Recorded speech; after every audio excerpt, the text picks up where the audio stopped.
ఒకటి తెలుసా? ఒకరోజు వెలుగుని నీడ ఇలా అడిగిందంట. ఎందుకు అందరూ నిన్నే ఎక్కువ ఇష్టపడతారు, నన్నెందుకు ఇష్టపడరని. అప్పుడు ఆ వెలుగు ఏ సమాధానం చెప్పిందో తెలుసా? నువ్వే వాళ్ళకు వెలుగును చూపిచ్చేది. నిన్ను దాటుకొనే కదా వెలుగుని ఎత్తుక్కొని నా కాడికొస్తారు.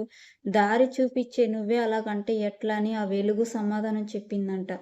ఇ దీన్ని బట్టి మనం అర్థం జేసుకోవాలి ఏంటి అంటే కష్టాలైనా, సుఖాలైనా కష్టం అన్నది మనకు సుఖానికి దారి చూపిచ్చేది. ముందొచ్చే కష్టం చాలా మేలు. ఎందుకు అంటున్నానంటే ముందు మనం కష్టపడి వస్తేనే జీవితాల మనం ఎలాగ బతకగలుగుతాము అన్నది మనకు తెలుస్తుంది.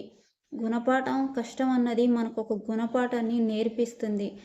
అందుకనే చెప్తున్నాను సుఖానికన్నా కష్టం చాలా చాలా మేలు. ఎందుకంటే అదొక మనకు ఒక గురువులాగా మనకు నేర్పిస్తుంది కష్టం అంటే. కష్టాన్ని విలువ తెలిసినోడు జీవితంలో ఎప్పటికైనా సరే బాగుపడతాడు. ఇది నిజమేనా కాదా ఫ్రెండ్స్? నిజం అనుకున్న లైక్ చేయండి.